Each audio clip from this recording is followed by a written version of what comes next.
Vamos a leer entonces, dice, por tanto, desechando toda malicia y todo engaño e hipocresías, envidias y toda difamación, desead como niños recién nacidos la leche pura de la palabra, para que por ella crezcáis para salvación si es que habéis probado la benignidad del Señor. Y viniendo a él como una piedra viva, desechada por los hombres, pero escogida y preciosa delante de Dios, también vosotros como piedra viva sed edificados como casa espiritual para un sacerdocio santo, para ofrecer sacrificios espirituales aceptables a Dios por medio de Jesucristo. Pues esto se encuentra en la Escritura. He aquí pongo en Sión una piedra escogida, una preciosa piedra angular, y el que crea en él no será avergonzado. Este precioso valor es pues para vosotros los que creéis, pero para los que no creen, la piedra que desecharon los constructores, esa piedra se ha convertido y piedra de tropiezo y roca de escándalo. Pues ellos tropiezan porque son desobedientes a la palabra, y para ello estaban también destinados.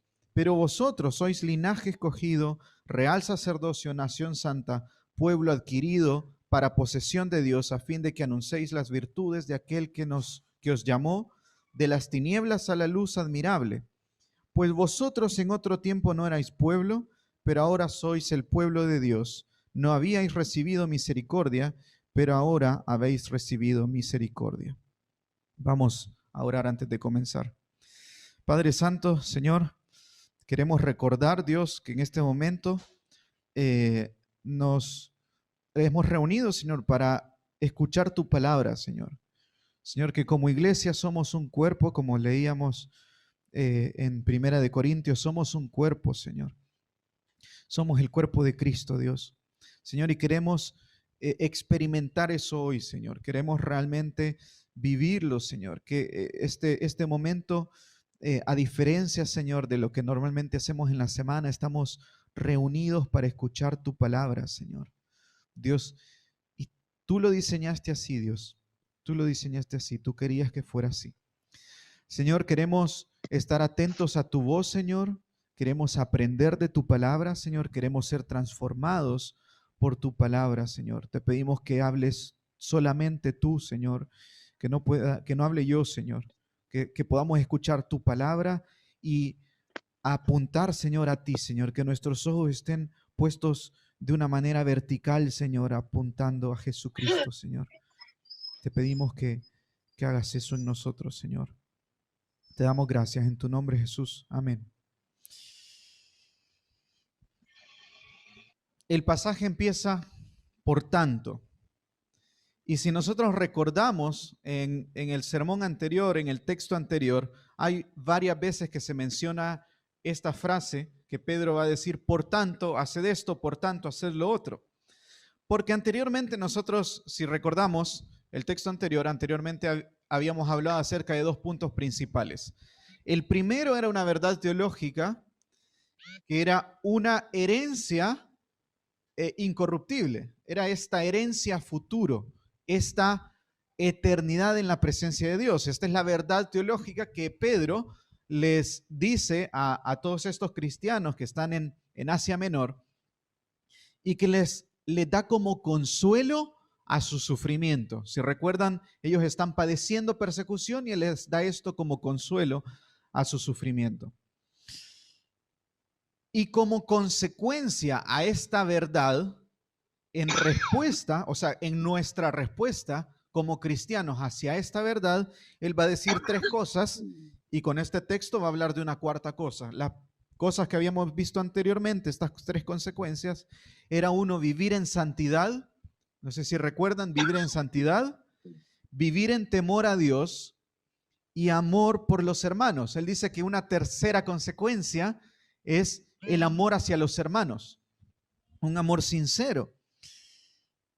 Y lo que va a hacer entonces ahora es hablar de una cuarta consecuencia acerca de nuestra herencia incorruptible, de nuestra herencia que tenemos en Dios. En medio de toda esta persecución que Él les viene hablando de esta promesa que Dios nos ha dado a todos aquellos que hemos sido elegidos, escogidos por Dios, todos aquellos que hemos sido redimidos, que hemos sido salvos, Él dice, bueno, si realmente esto ha sucedido, vivan en santidad. Si realmente esto ha sucedido, ámense los unos a los otros.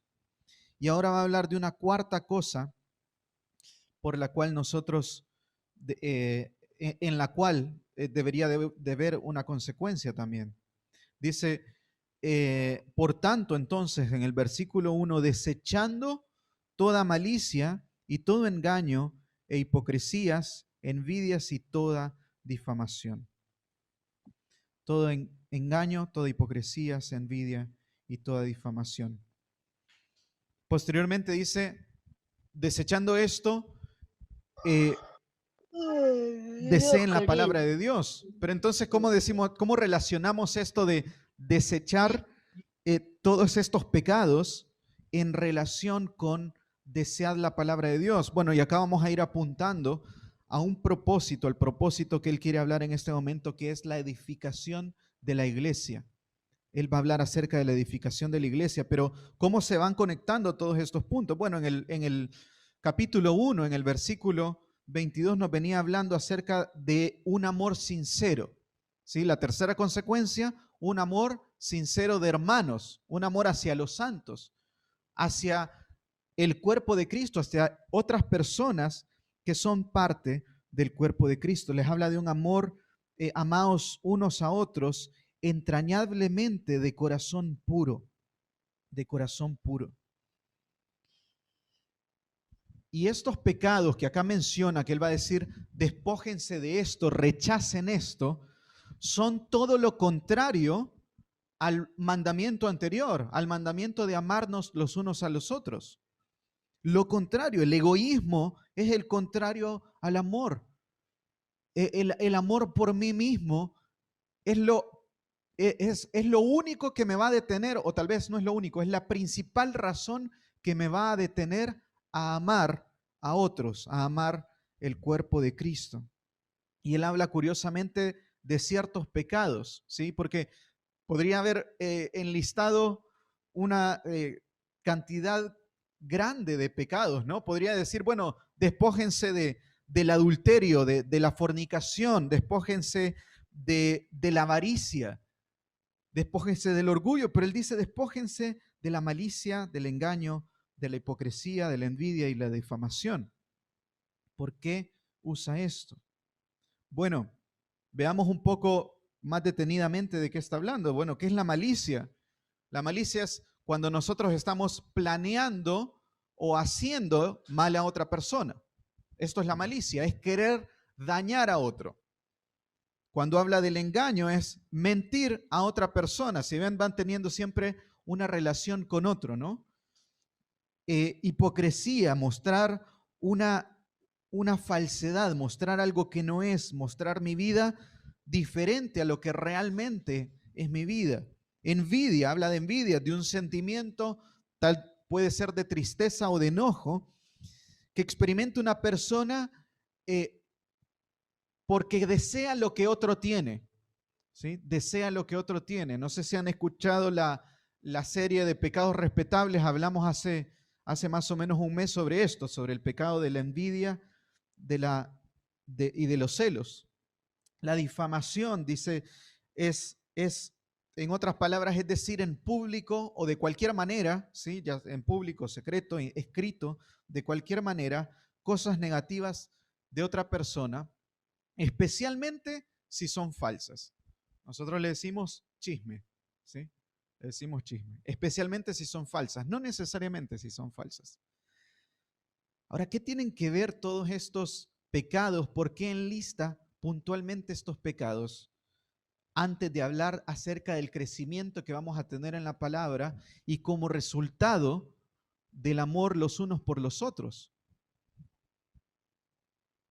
Lo que tienen de común estos pecados es que se desarrollan perfectamente en la comunidad de la iglesia sin pasar, entre comillas, ¿no? Sin pasar por pecados escandalosos. O sea, en la iglesia se puede desarrollar perfectamente esto, y no digo que no sea destructivo, es destructivo, pero sin que nos alarme, ¿sí? Sin que nos alarme. Es más, contrario a alarmarnos, podemos llegar a mezclarnos con estos pecados y disfrutarlos. Podremos llegar a esto. ¿Cuántos han participado del chisme? ¿Cuántos hemos participado del chisme? Siendo sinceros, todos, todos, todos hemos caído en chisme, en mentiras, en envidia. Todos hemos caído en estos pecados. Y el problema de estos pecados es que muy sutilmente destruyen la iglesia. Muy sutilmente destruyen la iglesia. En Primera de Corintios, que leíamos hace un rato, que leía Mauricio, termina el texto diciendo para que no hayan divisiones. Está hablando del cuerpo de Cristo y de cómo cada parte del cuerpo se necesita una a otra, evitando divisiones, divisiones provocadas comúnmente por este tipo de pecados. Hermanos, si vives estos pecados, si estás experimentando estos pecados, lo más probable es que no haya amor de Dios en tu vida, que no hayas experimentado, que no hayas conocido el amor de Dios, porque el que no ama no ha conocido a Dios, porque Dios, ¿qué es? Amor. Dios es amor, de manera que si nosotros no amamos, nosotros no somos imágenes de Dios, nosotros no somos discípulos o seguidores de Dios. Si no hemos conocido el amor de Dios, el resultado natural es que no vamos a amar a otros. Lo más probable es que nos amemos a nosotros mismos. Lo más probable es que caigamos con facilidad en estos pecados. Entonces Pedro dice, bueno, si hemos nacido de nuevo y hemos experimentado entonces el amor de Dios y por lo tanto amamos a nuestros hermanos, despojándonos de estos pecados, de esta vida vana y destructiva, divisiva de la iglesia, y ahora va a decir algo que lo vamos a entender: desead como niños recién nacidos la leche pura de la palabra para que por ella crezcáis para salvación. Lo que él quiere decir es, desead la palabra pura para crecer para salvación. Pero a este imperativo, a este mandato, a esta consecuencia, él va a usar una ilustración, va a usar una analogía. ¿Cuál es la analogía? Bueno, la de un recién nacido que desea la leche de su madre.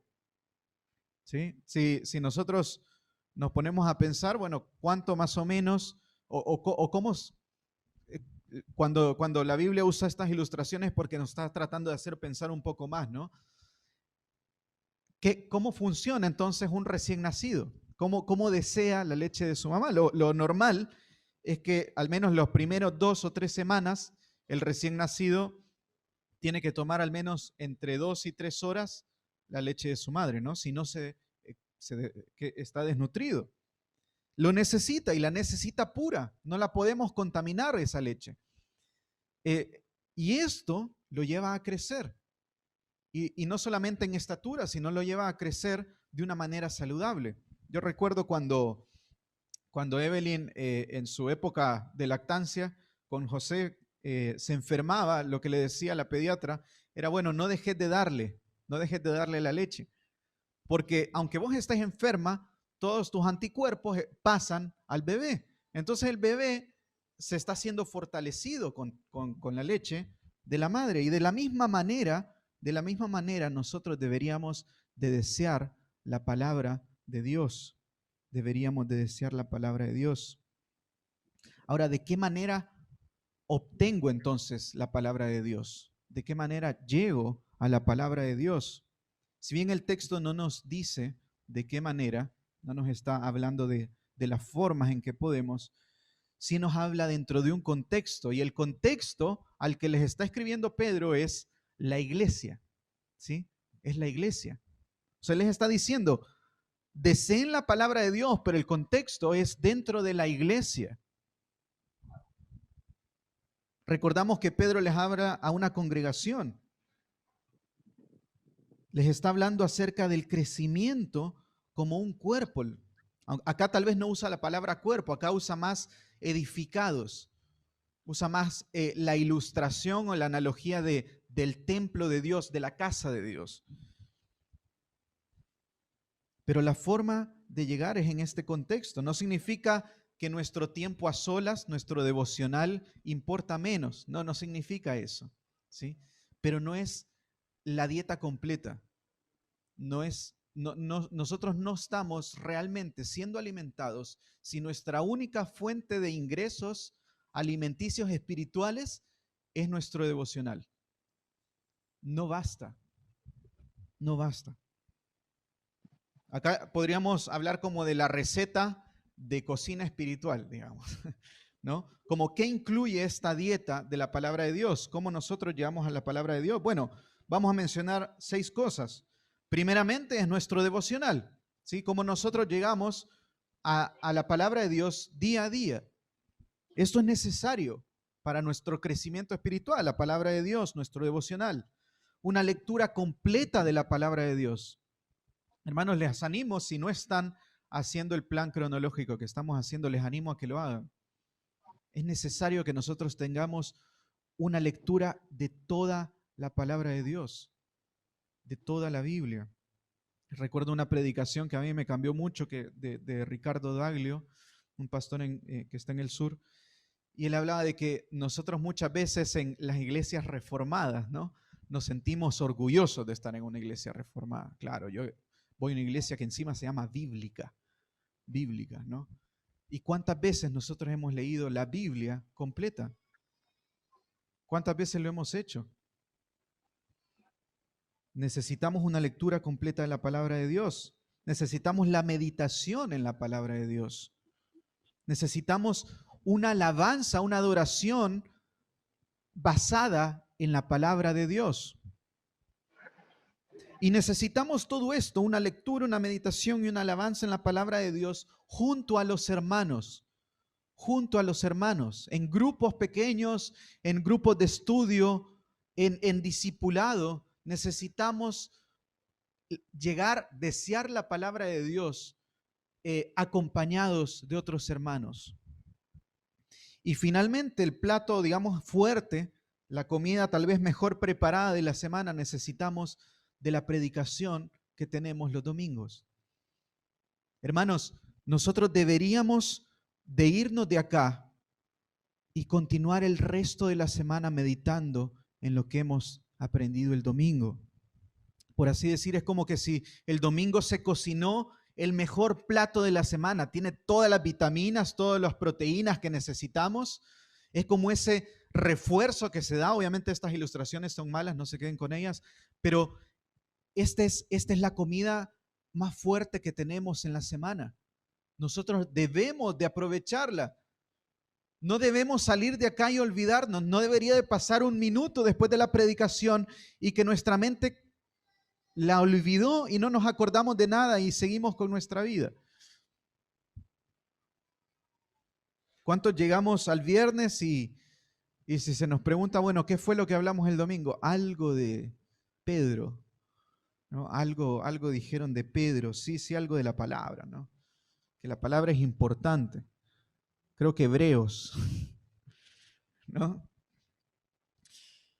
Nosotros deberíamos de aprovechar este tiempo que tenemos como comunión. La iglesia primitiva, la iglesia en los primeros tiempos dice que se reunían todos los días a escuchar la palabra de Dios y meditaban y alababan a Dios todo el tiempo. Los apóstoles, cuando vieron la necesidad que había de atender a la gente, dijeron, nosotros no vamos a hacer eso porque no vamos a descuidar el ministerio de la palabra de Dios. Es lo que más necesitamos y es la razón por la cual crecemos como iglesia. Sin esto nosotros no vamos a crecer. Pero es interesante que el texto también nos habla de que deberíamos de desear, y no es por accidente que dice esto, la leche pura, dice. La leche pura. En la versión Reina Valera dice no adulterada, que no ha sido mezclada. Nos quiere llevar a pensar a que a desear la palabra de Dios de una manera pura, ¿sí? Que no se le ha agregado ni se le ha quitado nada. Hermanos, deberíamos de analizar nosotros cada libro cada predicación que escuchamos tanto acá como por internet, como donde sea, deberíamos de analizarla y ver si realmente es la palabra pura, si no ha sido mezclada. Y deberíamos de desear cuando es la palabra pura, y cuando no lo es, deberíamos de actuar como lo actuaría un bebé, ¿no? ¿Qué haría un bebé si le empezamos a meter cosas en la leche? Si son pequeñas cosas, se va a desnutrir. Y entre más le metemos, podemos llegar al punto de enfermarlo. Y nosotros inconscientemente podemos llegar a estar enfermos de no estar escuchando la palabra de Dios pura. El propósito de Dios es hacernos crecer a la imagen de Cristo, y para esto Él usa su palabra, Él usa la Biblia. Y antes de cerrar este punto, dice Pedro, pone una condicional, ¿no? Dice, si es que habéis probado, en el versículo 3, si es que habéis probado la benignidad del Señor. Antes de concluir, Pedro va a decir, para experimentar un crecimiento espiritual real, se necesita ser cristiano, por supuesto, ¿no? Pero él va a hablar acerca de un aspecto de la vida cristiana. Él dice, se necesita que hayan gustado, que hayan saboreado, probado la bondad de Dios, la benignidad de Dios, que hayan conocido realmente que Dios es bueno y que hayan disfrutado de su bondad. Dios es bueno, hermanos. Dios es bueno, Dios hace el bien, es parte de su naturaleza, es parte de sus atributos. Y luego avanza a lo que nosotros podríamos decir que es el punto principal de este pasaje, que es la consecuencia, ¿no? La cuarta consecuencia de nuestra herencia futura. Ahora va a hablar de esto. Y va a hablar de que Cristo es la piedra angular del edificio que es la iglesia. Que Cristo es la piedra angular. Así que cuando nosotros vamos y deseamos la palabra de Dios, no estamos hablando de que nos gusta la teología. No estamos hablando de ese amor que tenemos por la teología. Eso puede quedar simplemente en conocimiento. Simplemente en conocimiento. Nos está hablando de el centro de la Escritura, de la piedra angular de la iglesia. Dice versículo 4. Y viniendo a él como una piedra viva, desechada por los hombres, pero escogida y preciosa delante de Dios, también vosotros como piedras vivas sed edificados como casa espiritual para un sacerdocio santo, para ofrecer sacrificios espirituales aceptables a Dios por medio de Jesucristo. No es el único fin el crecimiento de la iglesia, ¿sí? Es consecuencia, pero no es el único fin. No es el único fin desear la palabra de Dios y estudiarla y meditarla. Es qué hay detrás de la palabra de Dios. Primera de Juan nos habla de quién es la palabra, ¿no?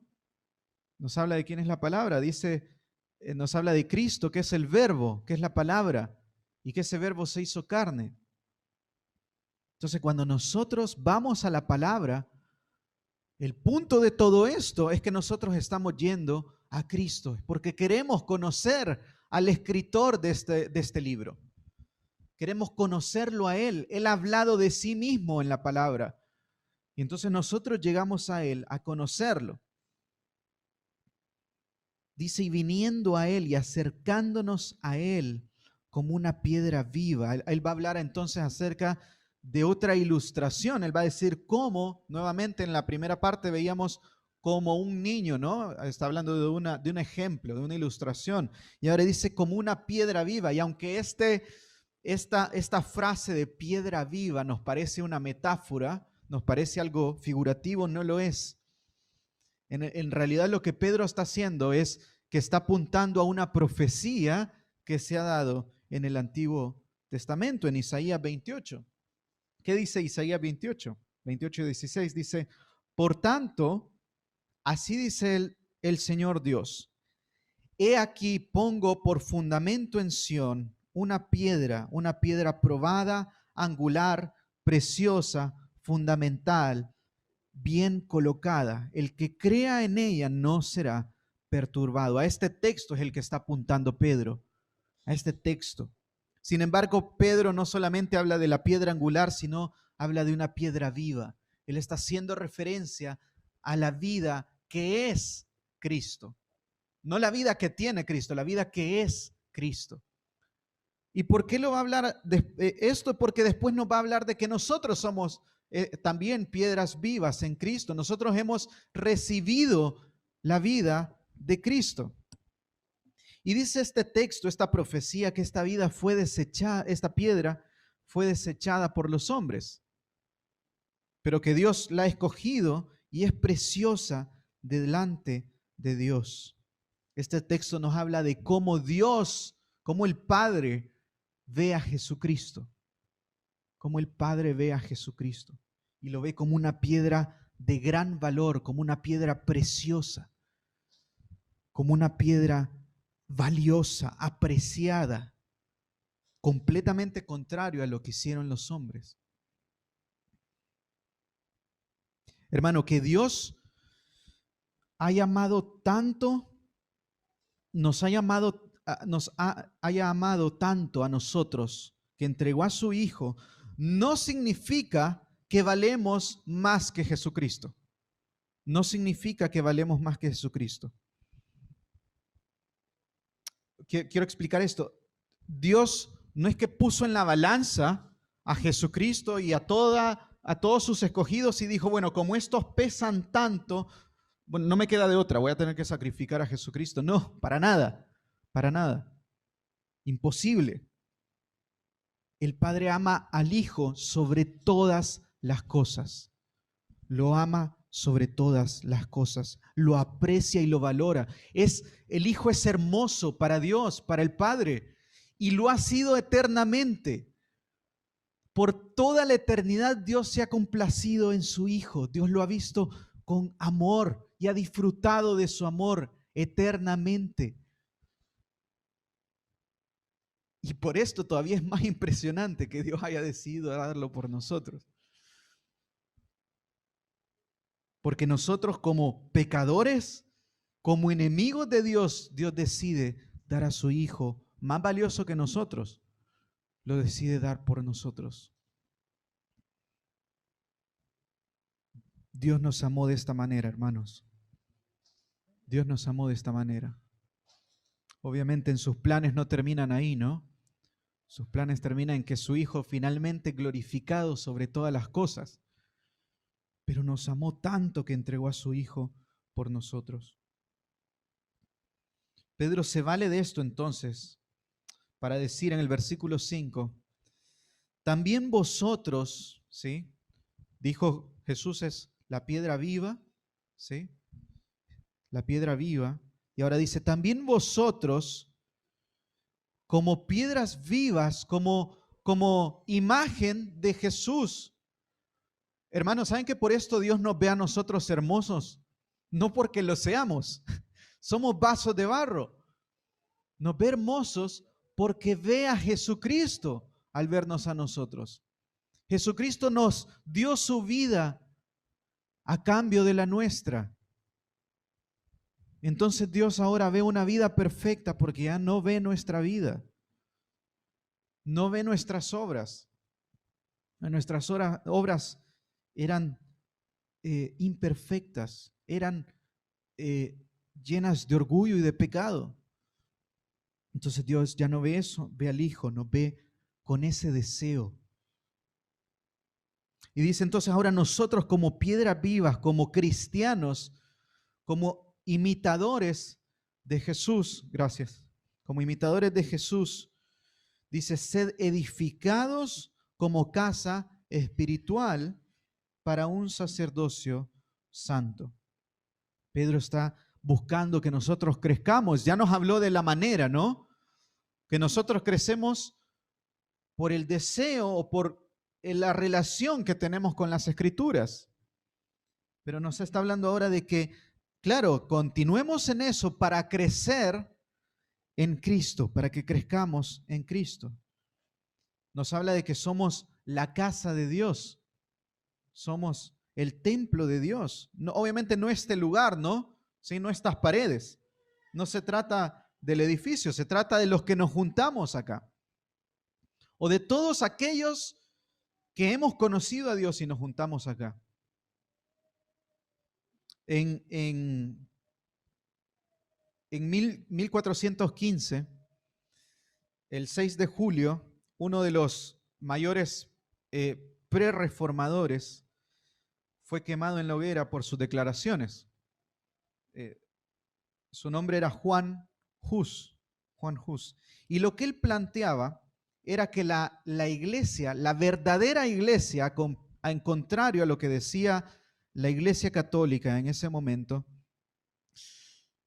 era que la iglesia es espiritual, la iglesia no es el templo, porque la iglesia católica le daba demasiada relevancia, y todavía lo hace, al templo. Él hablaba de la casa de Dios, como este lugar, hablaban de que venida a la casa de Dios, como que si fuera esto, ¿no? Y por eso la decoraban tanto también. Pero él decía, no, esta no es la verdadera iglesia. Esta no es la verdadera iglesia y no se trata de ese lugar. No se trata tampoco del Papa, ni se trata tampoco de lo que la iglesia diga, se trata de Cristo.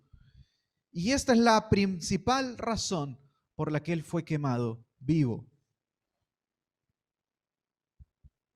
Pedro nos habla de este sentido que nosotros debemos de entender, de que somos la casa de Dios, somos la familia de Dios, somos un cuerpo en Cristo. ¿Cómo nosotros vemos la iglesia? ¿Consideramos a nuestros hermanos como piezas fundamentales del cuerpo de Cristo? ¿Cómo enseñamos a nuestros hijos acerca de la iglesia? Si nosotros les preguntáramos a nuestros hijos qué es la iglesia, ¿dirían que es ese lugar donde vamos los domingos? ¿O dirían que somos nosotros, que son las personas? Si somos discípulos de Cristo, si nos referimos a Él como Señor, que la palabra Señor, pensémosla, es dueño o amo. Si nos referimos a Él como Señor, si lo vemos a Él como una piedra preciosa y valiosa, seamos transformados como el cuerpo de Cristo. ¿Cómo? Bueno, por la palabra de Dios, ¿no? ¿Y sobre qué? Sobre el fundamento que es Cristo. Cristo es el fundamento. Hermanos, sin la palabra no hay crecimiento. Sin la palabra no hay crecimiento. Pero sin Cristo no hay ni siquiera palabra. Sin Cristo hay mucho menos que crecimiento. No hay nada. No hay absolutamente nada. Si nosotros vamos a la palabra de Dios y nuestra mente no está enfocada en conocer más de Dios, más de Cristo, no estamos realmente conociendo la palabra de Dios y mucho menos consideren que vamos a crecer. Y posteriormente nos habla Pedro entonces, porque nos va a meter más en esta profecía, nos habla de que ahora tenemos un sacerdocio santo, de que vayamos a esta piedra para un sacerdocio santo, que seamos edificados con esto. El sacerdote en el Antiguo Testamento era la persona, la única persona que podía llegar a la presencia de Dios. ¿Sí? Dios había establecido una forma de perdonar los pecados presentes del pueblo de Israel. Y Él les había construido todo un tabernáculo, un templo, y en el centro estaba el lugar santo y el lugar santísimo donde habitaba la presencia de Dios. Y Él exigía de que el sacerdote llegara a este lugar y presentara sacrificios a Dios. Para poder hacer esto, el sacerdote tenía que guardarse todo un año en santidad. Debía de cuidarse, de cumplir la ley todo ese año. Y entonces se podía acercar ahí, porque si no moría. Si no, Dios lo destruía en ese momento, lo mataba. Y él presentaba el sacrificio a Dios para cubrir los pecados del pueblo de Israel. Ahora nosotros en Cristo tenemos un sumo sacerdote que se ha presentado a sí mismo como sacrificio único y suficiente para el perdón de nuestros pecados. No solo para cubrir nuestros pecados, sino para limpiarnos completamente por la eternidad, para tener una herencia en la presencia de Dios. Y la Biblia nos presenta ahora que nosotros somos como sacerdotes, que nosotros tenemos una entrada libre a la presencia de Dios.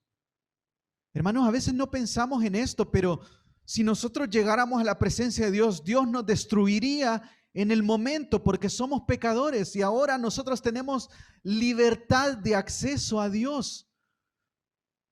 Dios nos ha dado libertad de acceso a Él. Nos dice que nos acerquemos confiadamente al trono de la gracia, aun cuando hemos pecado, porque tenemos un sacrificio que nos da libertad, que ha limpiado incluso estos pecados que aún a veces cometemos. El texto continúa en el versículo 5, dice, para ofrecer sacrificios espirituales aceptables a Dios por medio de Jesucristo. Nos está hablando entonces de este sacrificio que fue entregado, pero no solamente de esto. ¿De qué manera nosotros entregamos sacrificios aceptables a Dios? Si ya hemos visto que nuestras obras son obras de inmundicia, que nosotros no podemos ofrecer nada a Dios, ¿sí? No tenemos nada valioso para ofrecer, pero sí lo podemos hacer a través de Jesucristo. Ahora, estos sacrificios no consisten como antes, ¿no? En matar un animal y ponerlo en el fuego y hacer esto, ¿no? No está hablando de esto, pero ¿de qué manera entonces? ¿De qué manera presentamos sacrificios a Dios? John MacArthur dice en un comentario, hablando de Romanos, dice, así que hermanos, Romanos 12 dice, así que hermanos, os ruego por la misericordia de Dios que presentéis vuestros cuerpos como sacrificio vivo, santo, agradable a Dios, que es vuestro culto racional, no conforme a este siglo, sino transformados por medio de la renovación de vuestra mente, de vuestro entendimiento, para que comprobéis cuál sea la buena voluntad de Dios, agradable y perfecta. Y sobre esto, John MacArthur dice, el sacrificio espiritual que honra a Dios empieza cuando los creyentes le ofrecen todas sus facultades humanas, que incluye tanto la mente como cada parte del cuerpo. No los regenerados ceden los miembros de sus cuerpos al pecado, pero Dios los redimió, los redimidos entregan sus miembros como instrumentos de justicia, según Romanos 6:13. Nuestros sacrificios a Dios son nuestra vida y son aceptables no porque ahora somos buenos, sino porque Jesucristo los ha hecho aceptables. Jesucristo nos ha limpiado para que nuestros sacrificios, nuestra vida a Dios sea aceptable, pero la responsabilidad ya en nuestra vida también cae sobre nosotros, de que nosotros debemos entregar nuestra vida como sacrificio a Dios.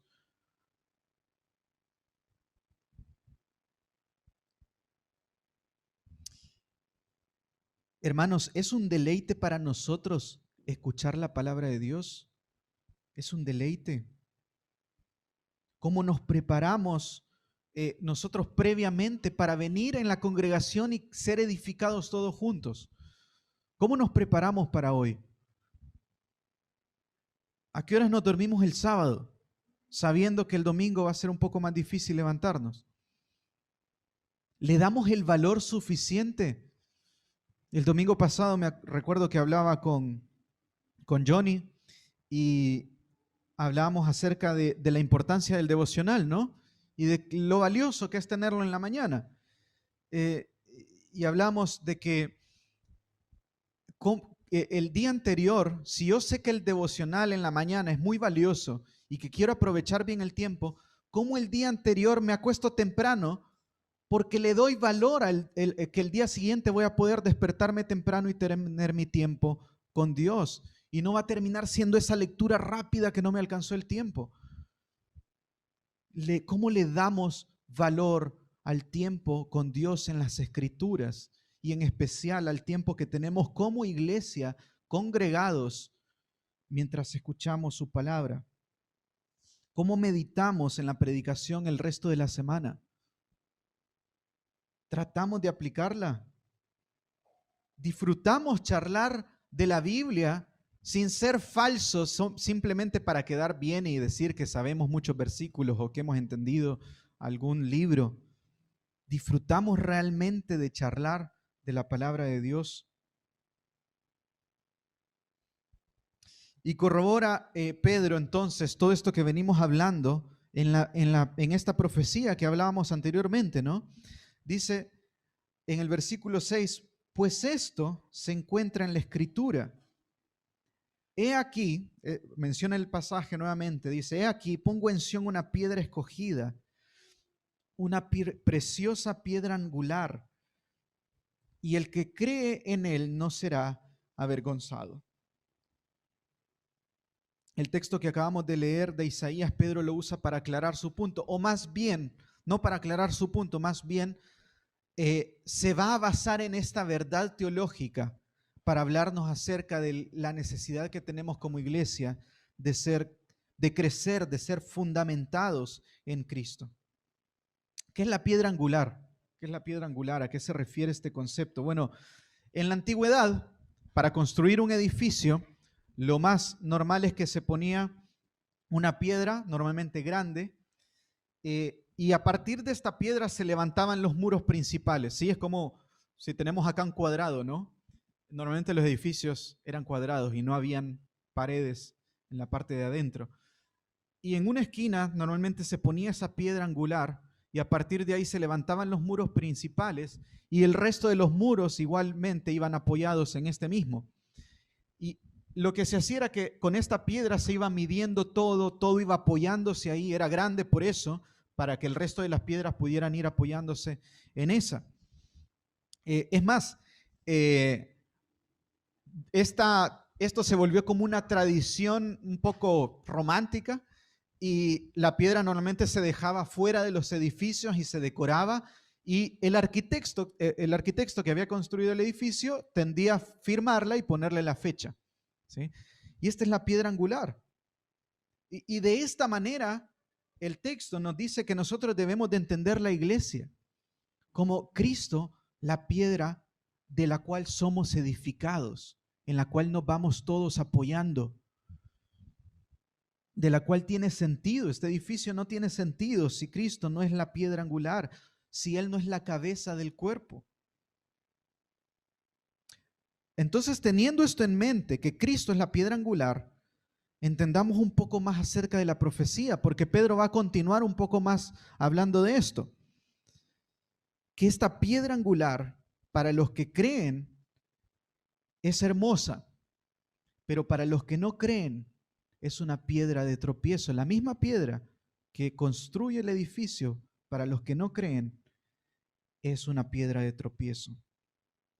Veamos este último punto que dice en el versículo 7. Dice, este precioso valor, el valor de esta piedra, es pues para vosotros los que creen. O sea, para ustedes es una piedra valiosa. Para vosotros los que creéis es una piedra valiosa.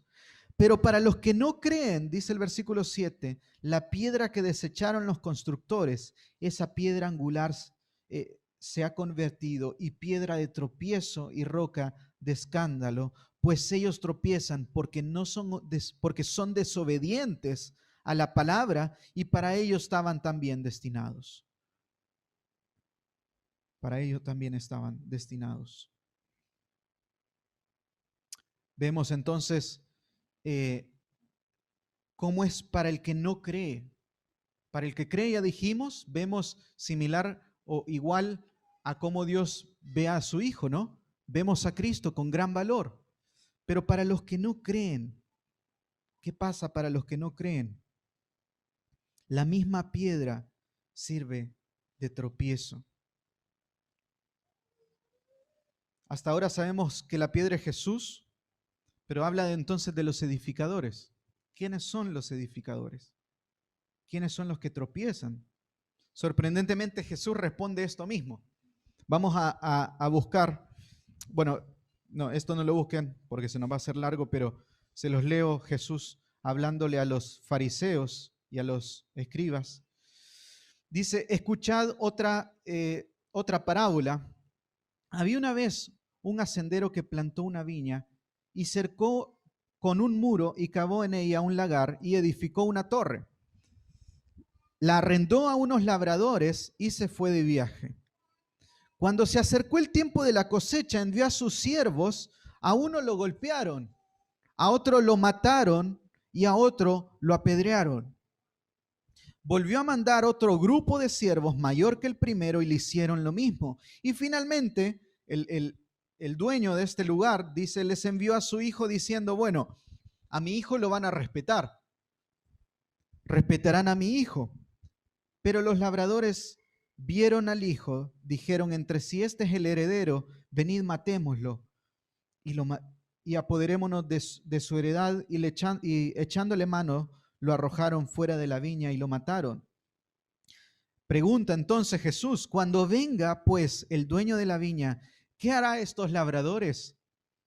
Y ellos le responden, llevará a esos miserables a un fin lamentable y arrebatará la viña para otros labradores que le paguen los frutos a su tiempo.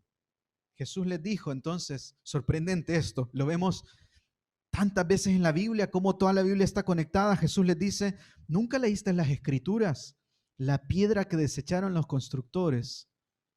Esa piedra angular, en piedra angular se ha convertido. Esto fue hecho de parte del Señor y es maravilloso a nuestros ojos. Por eso os digo que el reino de Dios os será quitado y será dado a una nación que produzca sus frutos. Y el que caiga sobre esta piedra será hecho pedazos, pero sobre quien ella caiga lo esparcirá como polvo. Al oír sus parábolas, los principales sacerdotes y fariseos, ¿quiénes? Los principales sacerdotes y fariseos.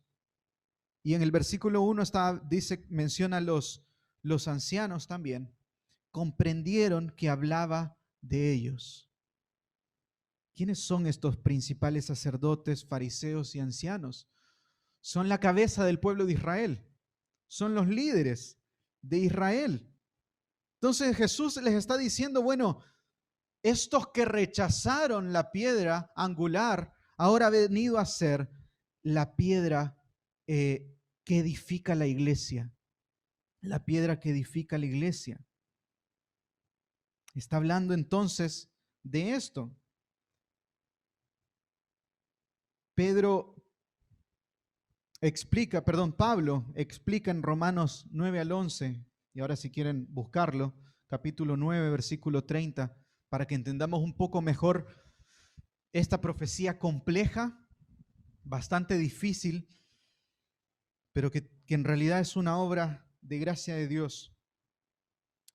Capítulo 9, Romanos capítulo 9, versículo 30, hablando entonces de esto mismo que habla Jesús, ¿no? Este pueblo que rechazó a Dios, en ese momento les habla a los fariseos, a los escribas, a los ancianos, dice que rechazaron a Dios, rechazaron no a Dios, rechazaron a Jesucristo, a la piedra angular, y ahora esta piedra van a empezar a caer en ella, van a caer por causa de esta piedra. Entonces, ¿Dios rechaza a Israel? Bueno, ¿qué dice Romanos capítulo 9, versículo 30? Dice, ¿qué diremos entonces? Que los gentiles que no iban tras la justicia alcanzaron justicia, es decir, la justicia que es por la fe. Pero Israel, que iba tras una ley de justicia, no alcanzó esa ley. ¿Por qué? Porque no iban tras ella por fe, sino por obras, como por obras. Tropezaron en la piedra de tropiezo, tal como está escrito. He aquí pongo en Sión una piedra de tropiezo, nuevamente la profecía, ¿no? Y roca de escándalo, y el que crea en él no será avergonzado. En el capítulo 10, versículo 19, sigue explicando esto, dice, y añadió, ¿acaso Israel no sabía? En primer lugar, Moisés dice, yo os provocaré a celos con un pueblo que no es pueblo, con un pueblo sin entendimiento os provocaré a ira. E Isaías es muy osado y dice, fui hallado por los que no me buscaban, me manifesté a los que no preguntaban por mí. Nosotros somos los que no buscábamos a Dios. Somos los que no estábamos interesados en Dios. Nosotros somos ese pueblo. Hermanos, nosotros no fuimos escogidos por ser valiosos.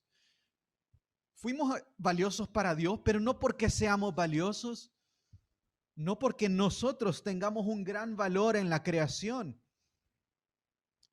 Para Dios fuimos valiosos.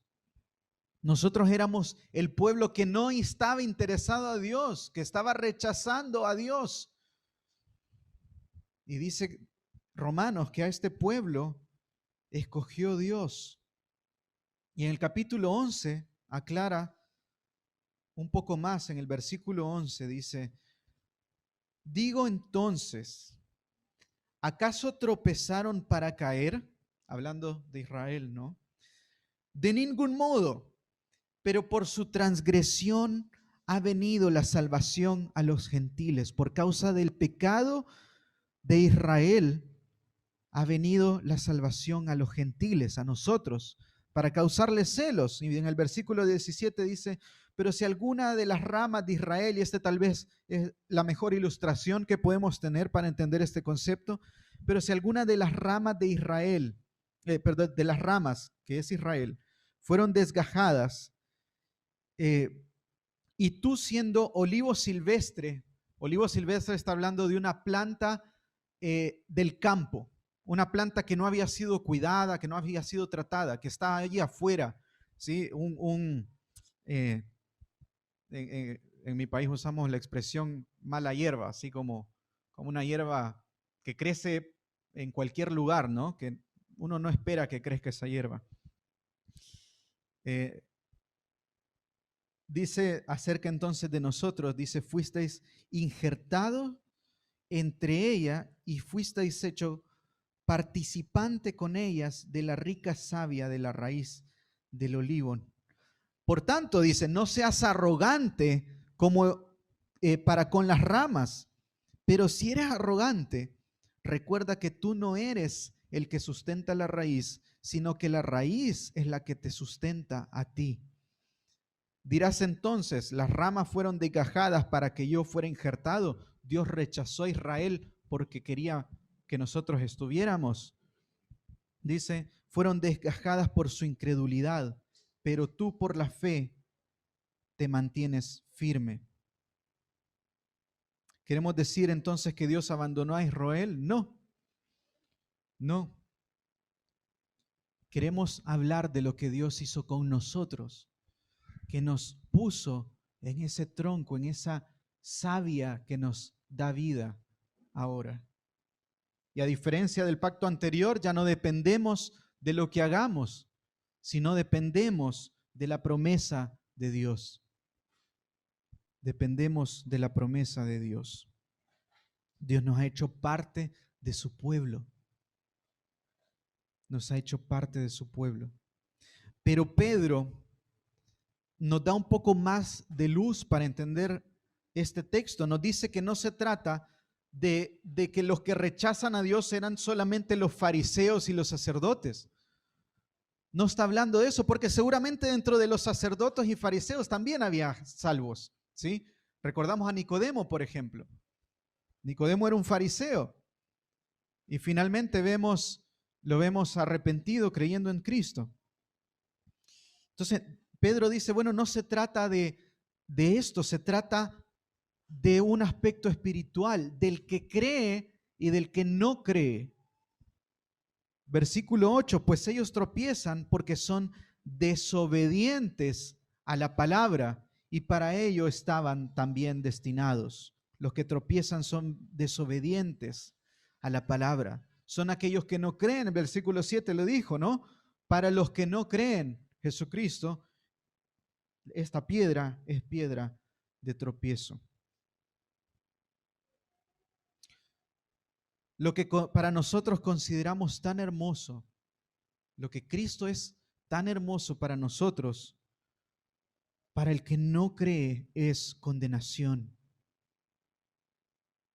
Jesús dijo, ¿no? Jesús les preguntó a los sacerdotes, ¿y qué va a pasar con estos labradores? Y ellos muy inocentemente dijeron, lo llevará a estos miserables a un fin lamentable. Esto es la respuesta de los fariseos y de los sacerdotes. Y es así, para el que no cree en la palabra, para el que no ha creído en Cristo, hay un fin lamentable. Hay un fin lamentable. Esto sucede cuando la palabra predicada es adulterada, cuando Cristo no es el centro de la palabra, cuando Cristo no es el centro, no es la piedra angular de la iglesia.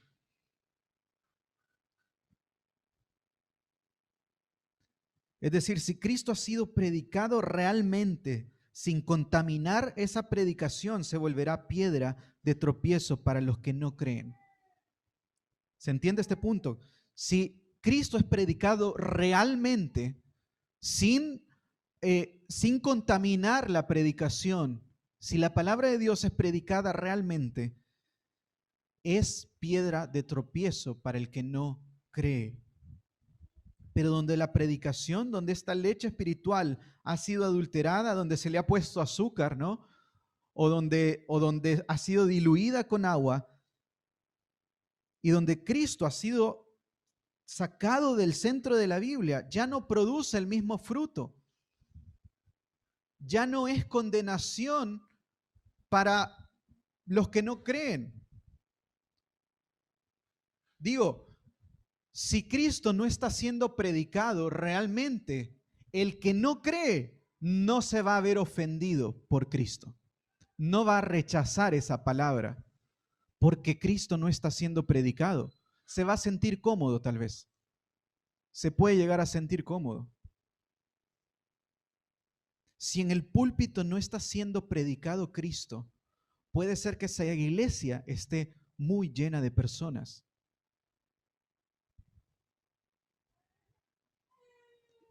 El Evangelio son buenas noticias para nosotros, pero para el que no cree es condenación. ¿Y cuáles son las buenas noticias? ¿De qué se trata este Evangelio? Bueno, estas noticias son que nosotros éramos pecadores, que éramos este pueblo que rechazaba a Dios, enemigos de Dios, malos por la naturaleza, malos por naturaleza. Rechazamos a Dios. Romanos 1 y 3 nos habla de esto. Rechazamos a Dios, no lo queríamos, quisimos poner cualquier otra cosa en el lugar de Dios. Nos amó tanto entonces, a pesar de lo vil y malos que éramos, que envió a su Hijo, esa piedra de valor preciosa, para morir en la cruz por nosotros. Y resucitó al tercer día para darnos vida, para que nosotros ahora seamos piedras vivas, fundamentadas en la piedra viva, en la piedra angular, que es Jesucristo. Este evangelio es la piedra de escándalo, es molesto. Para el que no cree es molesto. ¿Y acaso no era molesto para nosotros antes de conocer a Dios? ¿No era incómodo aceptar que éramos pecadores? ¿Reconocer que éramos malos? Y dice el versículo, y para ello estos que no creen estaban destinados. Para esto estaban destinados. Simon Kistemaker escribe en un comentario sobre Primera de Pedro, su primera y segunda de Pedro, dice: Ningún creyente puede decir que porque ha decidido aceptar, hablando de este texto, de que estaban destinados, ningún creyente puede decir que porque ha decidido aceptar a Cristo como Salvador, se ha asegurado su salvación. No está hablando de que perdemos la salvación. Dice, la Escritura enseña que es Dios quien elige al hombre. O sea, nuestra seguridad de salvación no es porque nosotros hayamos aceptado, dice, sino porque Dios ha salvado al hombre. Dios ha escogido al hombre para salvarlo, para redimirlo, para darle una nueva naturaleza. En el proceso de salvación, Dios está en primer lugar. ¿Recuerdan lo que veíamos hoy en la clase? Daniel hablaba acerca del orden de la salvación. Y el orden de la salvación no empieza con nosotros arrepentidos para que entonces Dios transforme nuestra naturaleza. Empieza con que Dios por la eternidad nos escoge para enviar a Jesucristo y morir, y un día transforma nuestro corazón para que entonces nosotros nos arrepintamos de nuestro pecado. Si nosotros no somos transformados por Dios, somos un pueblo que no quería buscar a Dios. Estábamos hundidos en nuestras transgresiones. Y continúa este autor, dice, del mismo modo, ningún incrédulo puede pensar que su obstinada incredulidad le da independencia de Dios y libertad para no tenerlo en cuenta. El control sigue estando en las manos de Dios. Él considera que el incrédulo debe rendir cuentas y le dice que por su incredulidad es destinado a perdición eterna. Es destinado para perdición eterna. Esta es la realidad, hermanos. Nosotros obviamente no sabemos quiénes han sido escogidos por Dios. No lo sabemos ni lo vamos a saber. Al menos no hasta el día que venga Cristo. Así que nuestra labor no se trata de adivinar, ¿sí? Se trata de predicar. Lo que Dios nos pide es que prediquemos. Pero vosotros, continúa Pedro, pero vosotros, ¿quiénes son vosotros? ¿A quiénes les está hablando, no? A los cristianos de Asia Menor, a todos los cristianos. Dice, sois linaje escogido, real sacerdocio, nación santa, pueblo adquirido para posesión de Dios. ¿No les recuerda esto algo? Linaje escogido, o sea, una descendencia escogida. Real sacerdocio, nación santa. ¿A quién le decía nación santa a Dios? Pueblo adquirido para posesión de Dios. Nosotros hemos sido injertados en la misma vid. Nosotros ahora somos parte de este pueblo de Dios. Somos parte del pueblo de Dios. Que en otro tiempo no éramos, ahora somos parte de este reino de Dios. Todo el propósito que Dios tenía para Israel, ahora lo va a cumplir en este tiempo a través de la iglesia. Dice, continúa el versículo, dice a fin, o sea, a fin con el propósito, ¿no? De que anunciéis las virtudes de aquel que os llamó de las tinieblas a su luz admirable. El propósito para Israel era era ser esa nación santa, luz en medio de este mundo. Y ahora Dios nos ha dado el privilegio de poder de poder llevar esta comisión, de ser luz en este mundo, de ser los que llevan el anuncio de las virtudes de aquel que nos llamó, del Evangelio. Y nos preguntamos, ¿nuestra vida es un reflejo de Cristo? Nosotros podemos decir que somos piedras vivas, que nos parecemos a Jesucristo. ¿Cómo nos ve el mundo, hermanos?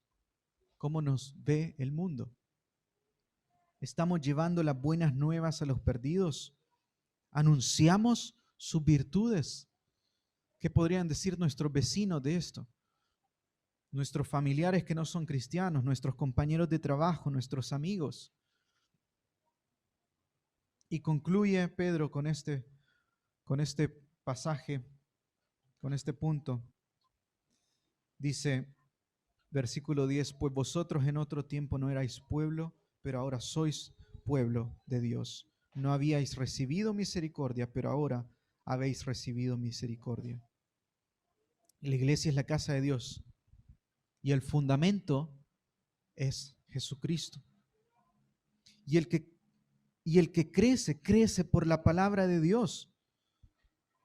¿Cómo vamos a vivir en pecados divisivos si el mandamiento y la consecuencia de nuestra salvación es que seamos edificados?